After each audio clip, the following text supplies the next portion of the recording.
आज हम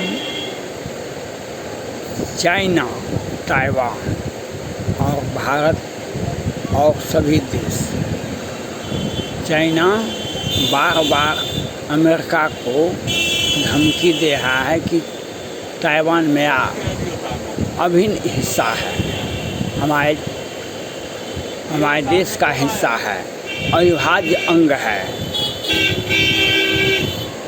चाइना बार बार ताइवान पर दुनिया को सचेत कर रहा है कि जो ताइवान मेरा है, इसमें हस्तक्षेप नहीं कीजिए। लेकिन जब रूस यूक्रेन पर हमला हुआ था तो मैंने वीडियो दिया था। हमने रूस को कहा था आप मार्क्स और लेनिन को पढ़े हैं, मार्क्स और लेनिन को, आप हॉब्स, लॉक, रूसो को नहीं पढ़े हैं। चाइना सिर्फ लेनिन को पढ़ा है, मार्क्स और किसी भी फिलोसोफर को नहीं पढ़ा है। उसे वह ताइवान पर हमला करेगा, लेकिन उसे यह ज्ञान नहीं है जो America, Bharat, Japan, France, Australia सभी देश दुश्मन का दुश्मन दोस्त होता है। चाइना को सिखाने में इसी के लिए क्वाड बना है, इसी चाइना को कंडोन करने के लिए ही क्वाड बना है। और भारत भी अपना मन को, अपने सुरक्षा व्यवस्था को और अपने सेना के तीनों अंगों को सचेत रहने के लिए अलर्ट जारी कर दिया है। क्योंकि चाइना अगर भारत पर हमला नहीं करता, डोकलाम विवाद नहीं होता तो चाइना जीत सकता था। लेकिन डोकलाम विवाद हुआ, 72-73 दिनों तक भारत की सेना और चाइना की सेना आमने सामने रहे। उसी वक्त विश्व का इतिहास बदल गया। PLI चाइना का ग्लोबल टाइम्स कहता था पहाड़ को हिलाना आसान है, चीनी सेना को, PLI को हिलाना आसान नहीं है। लेकिन माननीय प्रधानमंत्री नरेंद्र मोदी जी दिखा दिए जो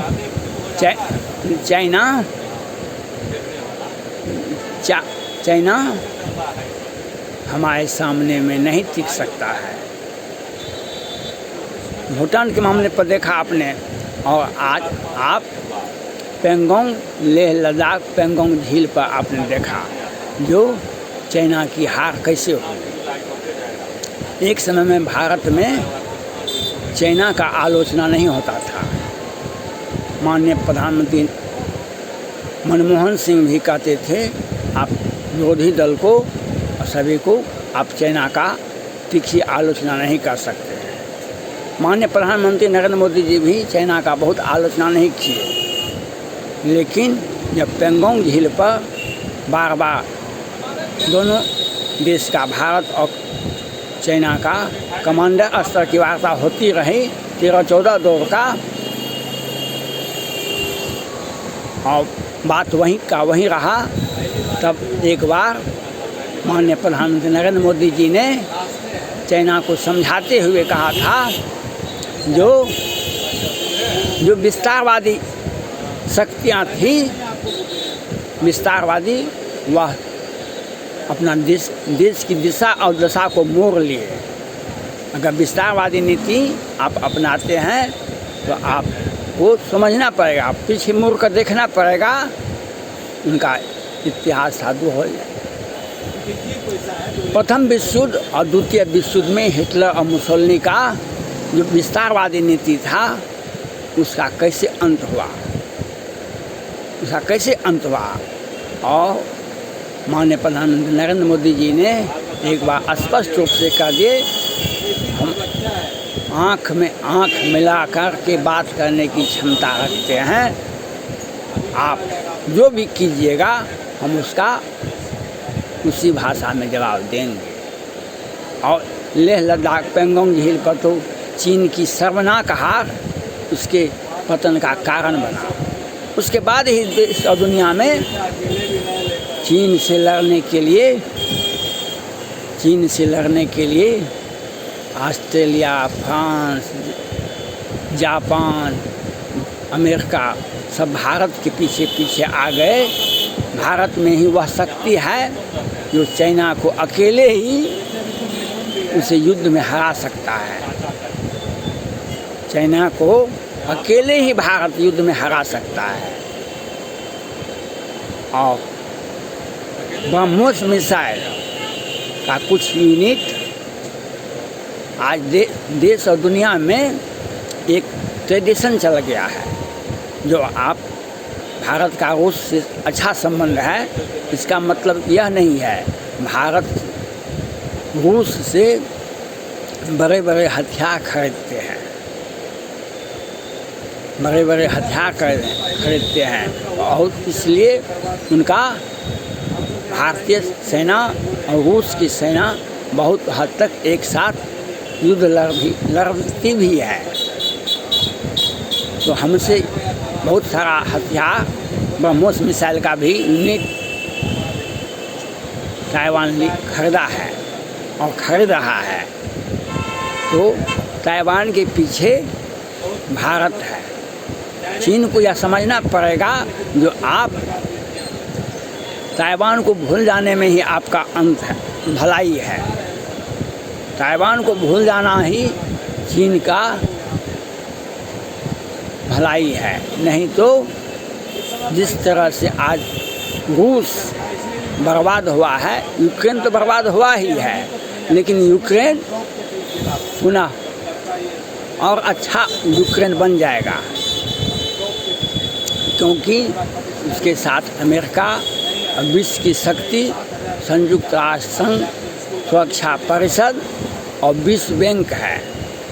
लेकिन रूस के साथ बहुत सारे देश नहीं हैं। वह संयुक्त राष्ट्र का और विश्व बैंक से बहुत कम ऋण मिलेगा। और यूक्रेन को संभालने के लिए, उसका आर्थिक मदद करने के लिए अमेरिका बैठा हुआ है और देश और दुनिया का सभी सुरक्षा परिषद का और विश्व बैंक का उसे मदद मिलेगा। लेकिन रूस का जो विघटन होगा, रूस जब अपने आर्थिक स्थिति को देखेगा तो उससे पश्चाताप होगा। आज चीन का उससे भी अधिक विनाश होके रहेगा अगर ताइवान पर हमला किया, क्योंकि ताइवान छोटा देश है, यह अवश्य है। चीन का हिस्सा था, आज नहीं है। आज वह स्वतंत्र देश है और वन नेशन वन पॉलिसी चीन जो राग अलाप रहा है वह नहीं चलेगा।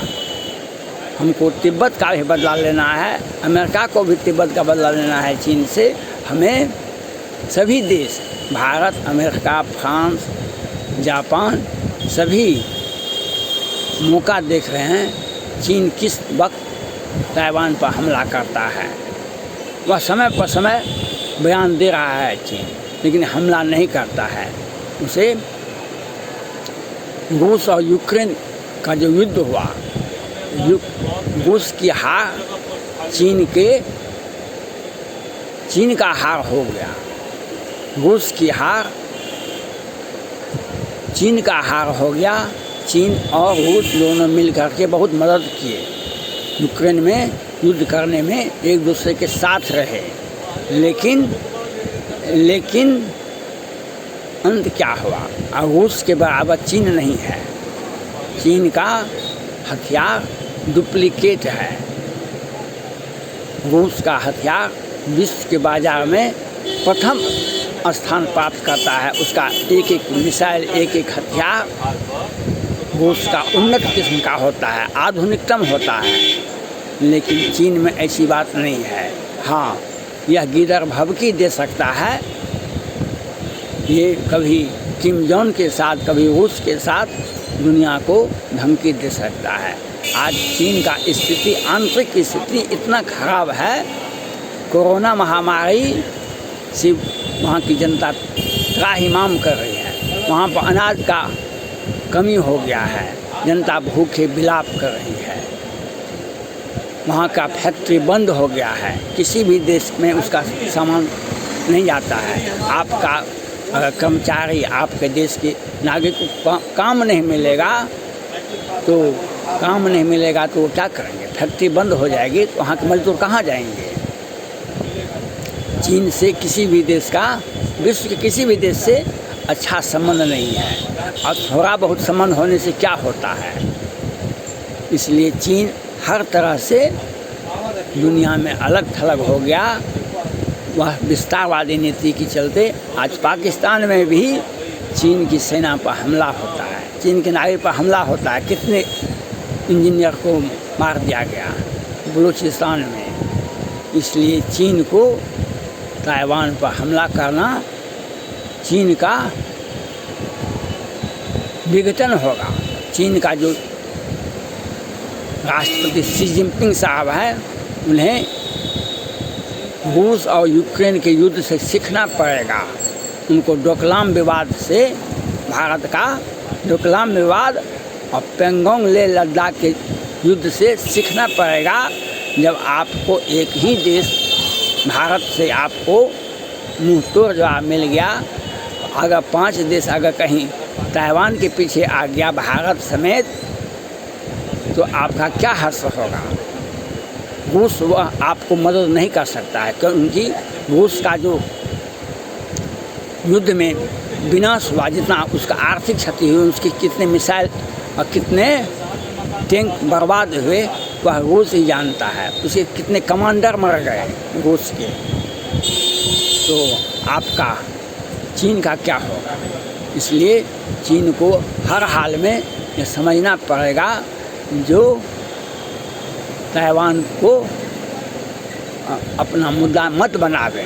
अगर ताइवान को मुद्दा बनाते हैं और ताइवान पर हमला करते हैं, तो चीन के लिए इतिहास का सबसे खराब दिन होगा। इतिहास का एक पहली घटना होगी, जब डोकलाम विवाद में ही आपका इतिहास बदल गया चीन का। तो इसके पीछे, अगर ताइवान के पीछे अमेरिका, फ्रांस, भारत, जापान रहेगा, तब चीन का क्या हर्ष होगा? इसलिए चीन को यह समझना पड़ेगा, जो हम ताइवान को भूल जाएं और विस्तारवादी नीति, कभी भारत, कभी जापान, कभी दक्षिण चीन सागर और दुनिया को जो आप धमकी देते हैं, सारे आपके विरोधी एक साथ ताइवान के पीछे खड़ा है। यह चीन को सोचना पड़ेगा, समझना पड़ेगा। नहीं तो अगर चीन पर हमला करता है, चीन कहीं हमला करता है ताइवान पर, तो उससे वह हर्ष होगा जो इतिहास में यह पहली तरह की घटना होगी। रूस और यूक्रेन से भी बदतर स्थिति, रूस के हार का जिस तरह से हार हुआ, उससे भी अधिक हार चीन का होगा। धन्यवाद।